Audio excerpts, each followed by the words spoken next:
Este podcast pertenece a la red Podcast SN.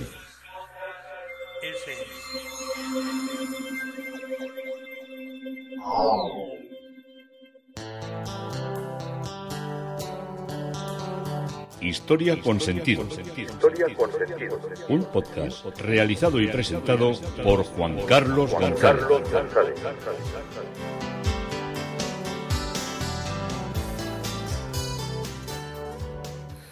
Un saludo a cuantas personas se acercan a través de las redes sociales, de Facebook, de Twitter, de mi página web Historia con Sentido.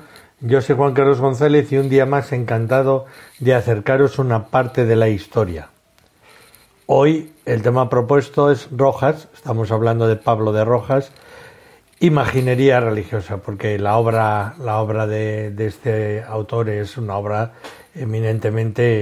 totalmente una obra religiosa de los distintos encargos, bien de cabildos, bien de parroquias, bien de conventos, o bien, aunque fuera de una manera indirecta, de particulares con un fin siempre de veneración y de culto. Y nos habíamos quedado en uno de los últimos podcasts sorprendidos por esas grullas que cruzaban Madrid, que cruzaban el Monte del Pardo, que cruzaban la quinta del Duque de Arco, que es como se llama esa quinta que está en el Monte del Pardo, y sorprendidos de cómo estas aves hacen ese recorrido tan absolutamente increíble durante siglos, y han sido vistos por numerosísimas culturas. Yo siempre, cuando hago estas reflexiones, suelo pensar qué poco somos en la historia de la humanidad. Tenemos mucho conocimiento, sabemos mucho, podemos mirar hasta la edad de bronce, más atrás, pirámides, podemos tener conocimiento de infinidad de culturas, afortunadamente, porque eso nos forma y nos da un saber más importante. Podemos tener conocimientos de química, de medicina, pero qué poco somos en relación al decurso, al recorrer de la historia. La migración de la grulla común es uno de los espectáculos, como os estoy contando, más llamativos que se puede contemplar en la naturaleza. Se trata de esta especie migratoria presahariana, porque no cruza el Sáhara, se queda antes, y que debido a ese vuelo tan, no sé si decirlo, tan potente o tan mantenido, es capaz de recorrer más de 3.000 kilómetros en su viaje de ida y otros tantos en su vuelta. Debido al comportamiento gregario que muestra en otoño y en invierno, se desplaza habitualmente en grandes bandadas en formación de una V o en líneas oblicuas. A veces también no va en la V perfecta, sino que va haciendo como una vícula, otras veces se forma V. Es curioso verlas y oírlas cuando, no oímos cómo se van moviendo con sus alas, ¿no? Que sobre todo van planeando, pero también se ven que mueven las alas.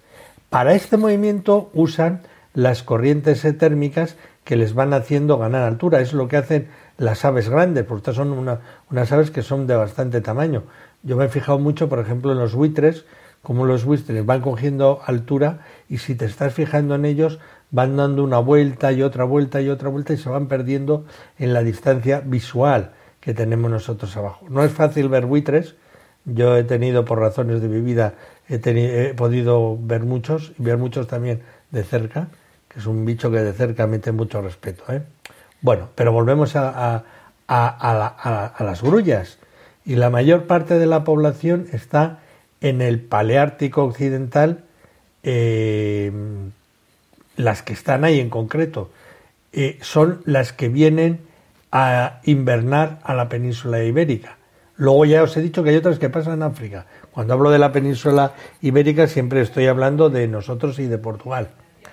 La migración de la población europea occidental comienza a finales del verano.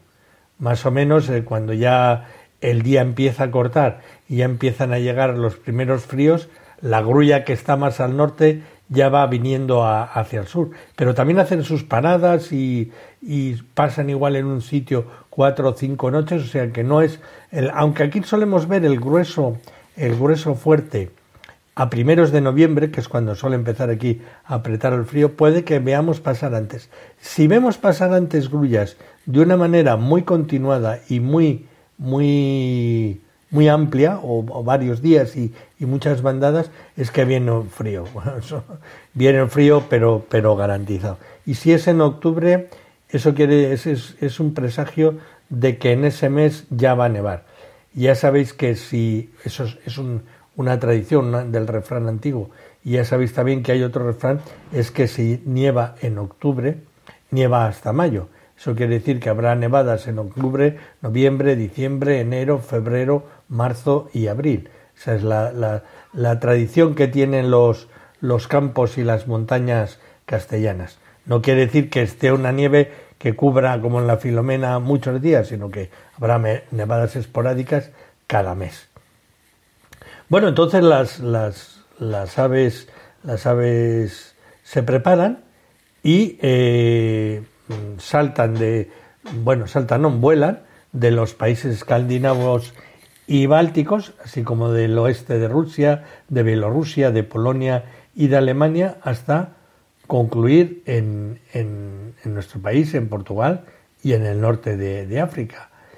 Todo esto se realiza a lo largo de rutas fijas conocidas desde la antigüedad, gracias a la observación directa y más recientemente mediante el marcaje con anillas y colocación de emisoras GPS que permiten su seguimiento vía satélite. El viaje de regreso se desarrolla en etapas entre localidades utilizadas año tras año por la especie. Comienza las de más al sur, las de Marruecos, cuando empieza ya a apretar el calor allí y el día es más largo, y empieza a alargar el día. Luego Andalucía occidental, Extremadura, y utiliza las cuencas de los ríos Guadiana y Tajo como zona de remontada hacia lo que es el noroeste, por las lagunas de la Mancha, por ejemplo, por las tablas de Daimiel, Manjabacas y El Hito, y por el suroeste de la Comunidad de Madrid, que es por donde la solemos ver nosotros, hasta alcanzar posteriormente una laguna que hay una gran concentración y van los ornitólogos y los aficionados a la ornitología allí a verlas, que es la laguna de Gallocanta de Aragón. En ella se concentra un gran contingente que permanece allí entre 5 y 8 días, y en la actualidad Gallocanta es el área de mayor importancia en cuanto a la cantidad media de grullas que acoge. Finalmente, el embalse de Sotonera, en Huesca, es el sitio más septentrional ocupado por las grullas de la península ibérica y actúa a finales de febrero o primeros de marzo como el último dormidero. Gracias al anillamiento y al marcaje de las aves que aportan información sobre su procedencia, se sabe que la mayor parte de las grullas que llegan a la península y se quedan provienen de Finlandia, un 77%, y de Suecia, un 15%. Y en menor medida hay familias que vienen de Alemania y de los países bálticos.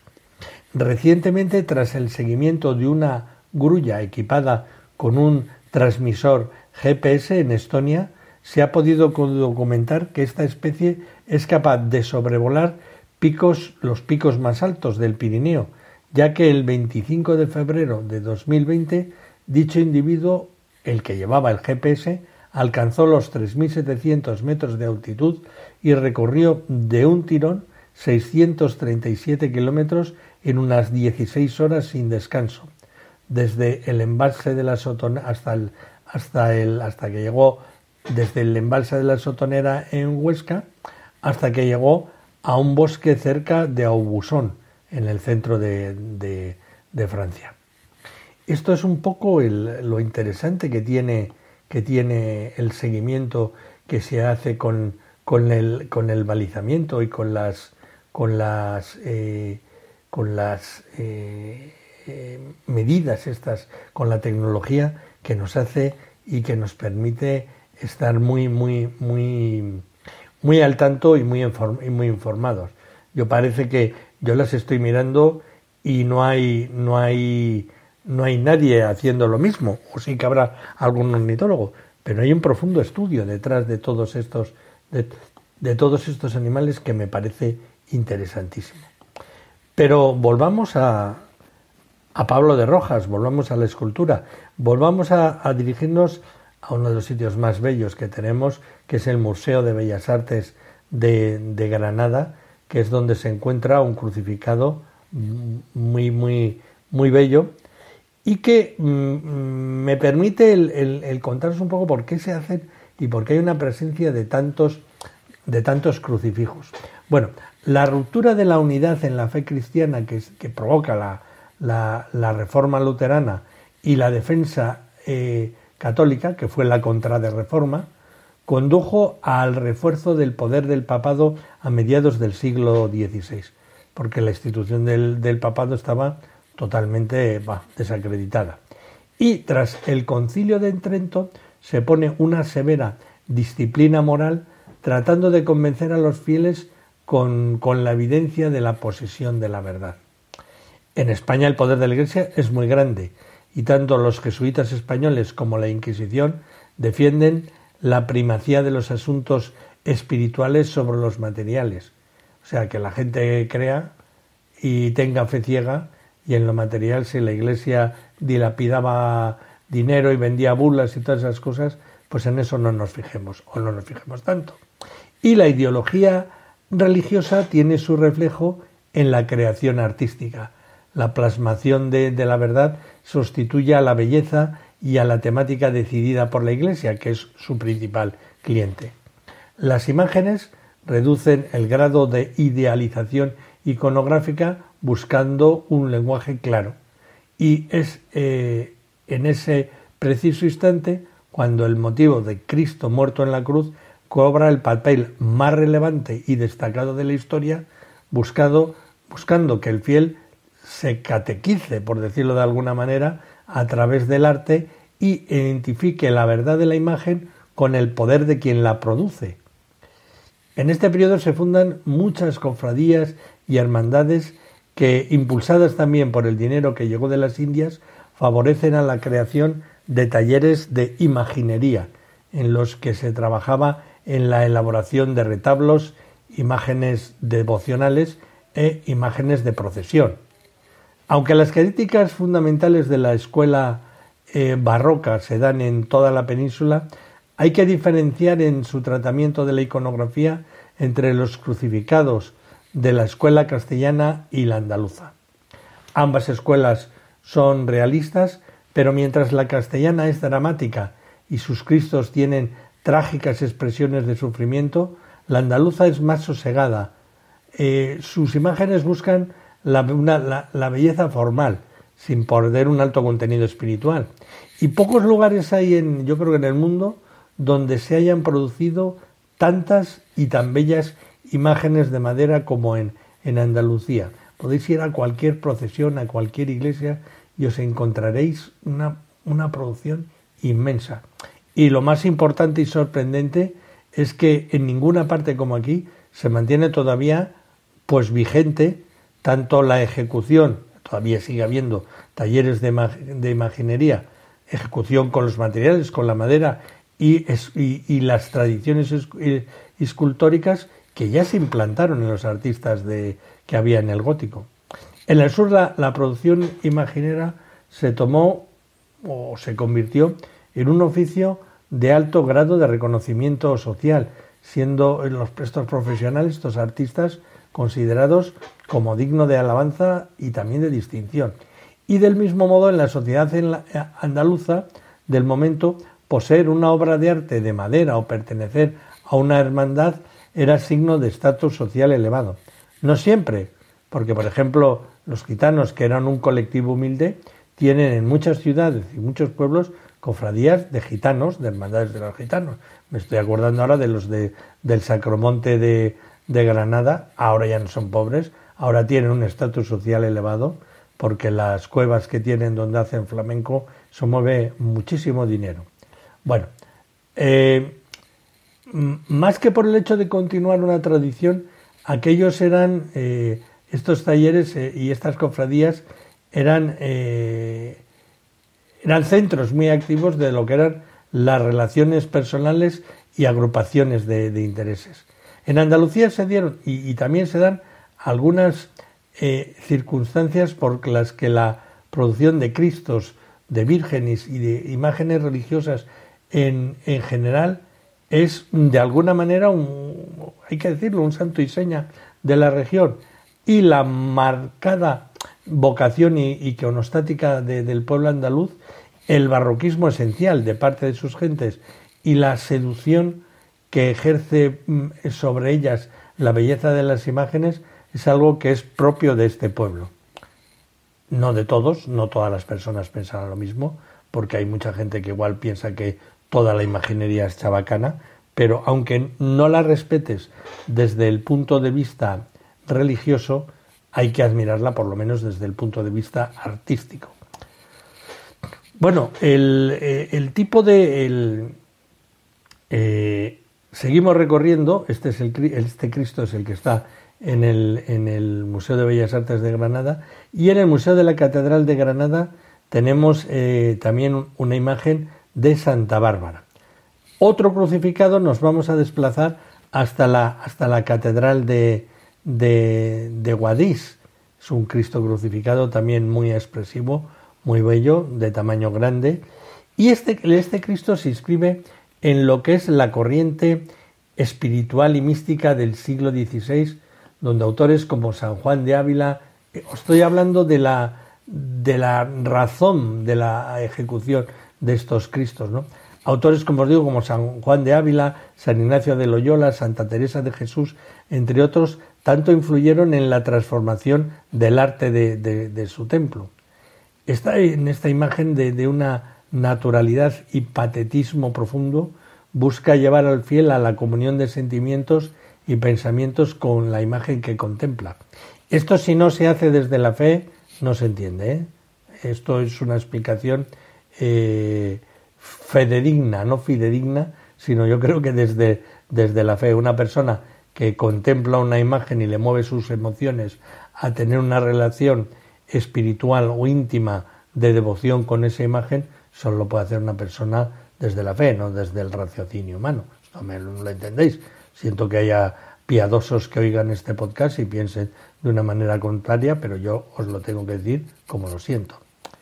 En la Casa de los Pisa, que hemos visto ya varias obras de Pablo de Rojas, se encuentra una imagen de San Roque en la primera sala, que es de tamaño natural, se encuentra en las casas de la Casa de los Pisa y es atribuida por Fray Ernesto Ruiz a Pablo de Rojas.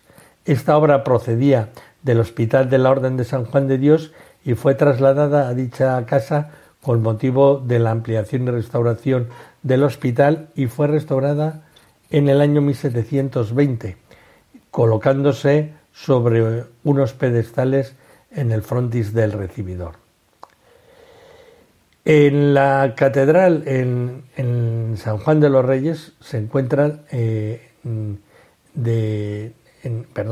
la catedral se encuentra una imagen de Santa Ana, que es de un conjunto de Santa Ana, María y el Niño, que pertenecen a la iglesia de San Juan de los Reyes y que se trasladaron a la Catedral de Granada. Hubo otra talla de la Virgen, de la que luego hablaré, que estuvo en la Catedral de Granada, que vino de San Juan de los Reyes, pero fue trasladada también de vuelta a la iglesia de San Juan de los Reyes. En la parroquia de Vignar tenemos una imagen de Santa Ana.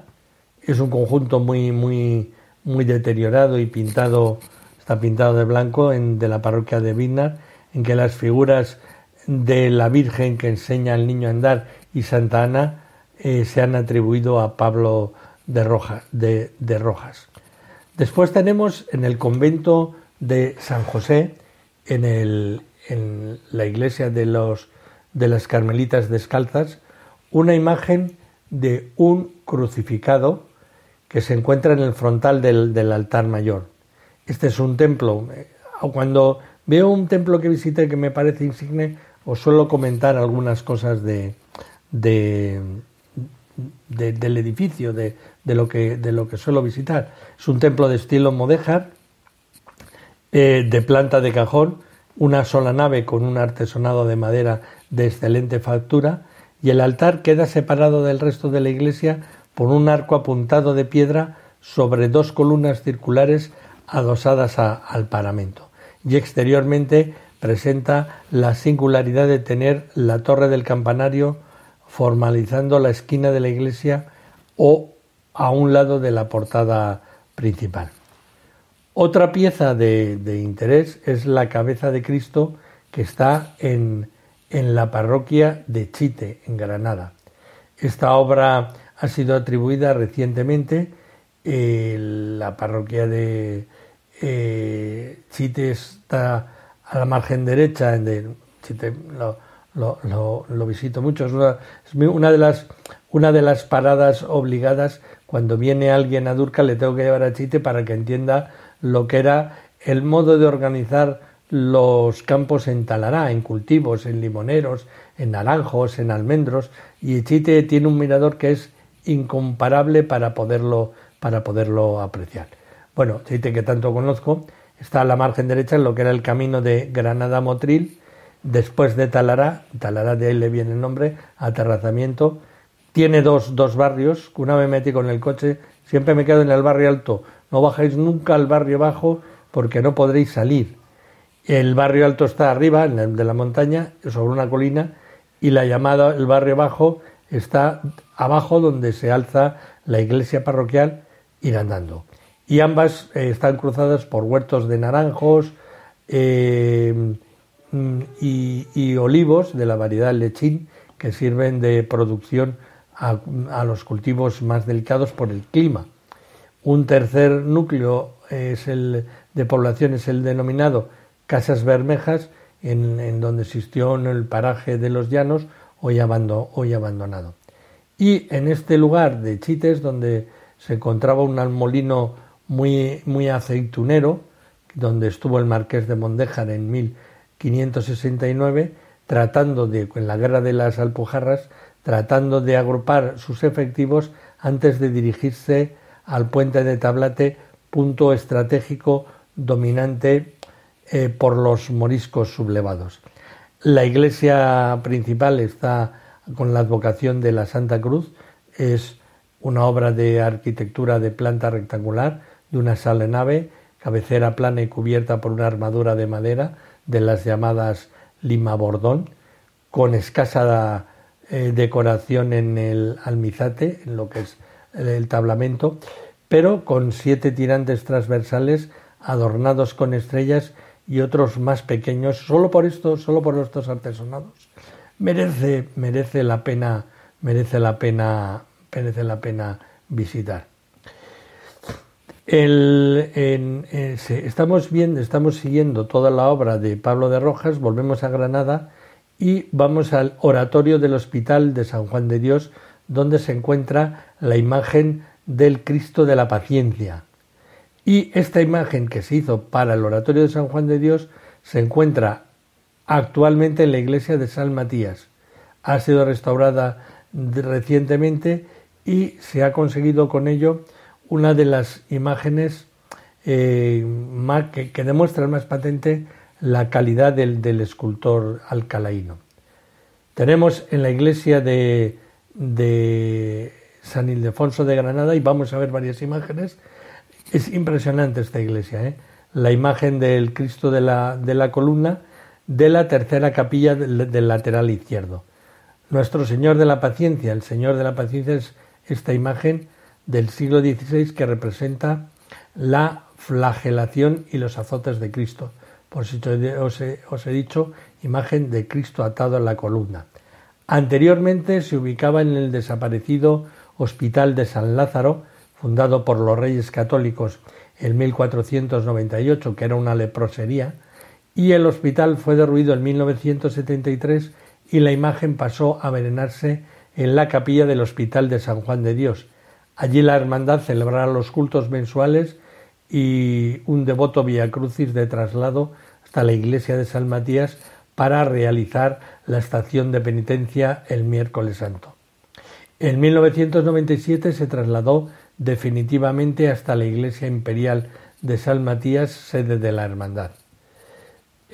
La crítica especializada atribuye su autoría a Pablo de Rojas en base a los paralelismos estilísticos con la obra que hay ya documentada del artista. Técnicamente es una escultura de busto redondo de madera policromada realizada con diversos fragmentos de madera encolados formando el embón, como se denomina esto, y la columna y la peana son una pieza de madera independientes. El impecable estudio anatómico se ve enriquecido por una composición elegante y un rostro tan bello como expresivo. Los almendrados ojos que tiene y las pestañas son policromados, la nariz es afilada y la boca entreabierta permite ver una dentadura también tallada, y la ondulada melena se recoge de una manera muy bella hacia la espalda, dejando una madeja sobre el hombro izquierdo, un rizo, y la oreja derecha al descubierto. Destaca sobre la pierna izquierda, descansa el paño que lleva sobre apoyándose.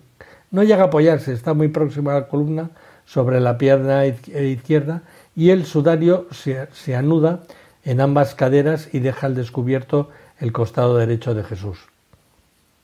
El Señor llevaba anteriormente una columna baja que después fue sustituida por la columna actual por el escultor Aurelio López Azcuestre, que es la columna alta que hoy conocemos. Y el escultor, después de estudiar la época de su realización y las características iconográficas de la imagen, entre ellas la postura de los brazos, que daba a entender que en una primitiva concepción estos se abrazaban a la columna y no se posaban sobre ella, procedió a fabricarle una columna alta en la restauración que se llevó a cabo en 1973. Lo común de la iconografía del siglo XVI era abrazar con los brazos la columna alta, por lo que se entiende que la primera columna debía de ser de este tipo. La imagen se encontraba policromada, pero en la restauración hecha en 1996 se descubrió la policromía original realizada por Pedro de Raxis, colaborador habitual de Pablo de Rojas, su sobrino, y es una policromía al óleo con un acabado al pulimento, trabajado a base de finas veladuras. Procede del convento de la Merced, de los mercedarios descalzos, una vez que se desamortizó el convento y se trasladó a la mencionada parroquia donde está, y su columna, sin embargo, es alta y parece que así fue la representación desde el principio, en diferencia con las anteriores. Pues hasta aquí nos ha traído hoy este recorrido de la imaginería religiosa, de la cual seguiremos insistiendo en próximos capítulos de Historia con Sentido, hablando de la increíble obra de Pablo de Rojas, de este escultor alcalaíno, pero muy vinculado a Granada y a sus alrededores, que nos está dando tantas satisfacciones y que nos está mostrando lo que es una página importante del arte, tal vez olvidada y tal vez desconocida. Historia con Sentido, Juan Carlos González.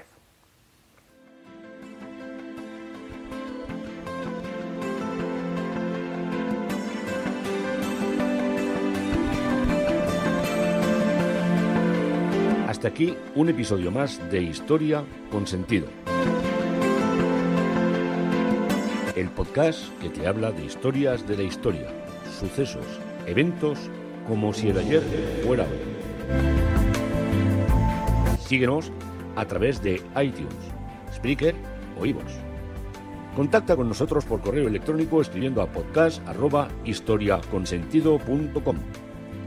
Nuestra web www.historiaconsentido.com. Y en Twitter nos encontrarás como @historiasentido. Este podcast pertenece a la red Podcast SM.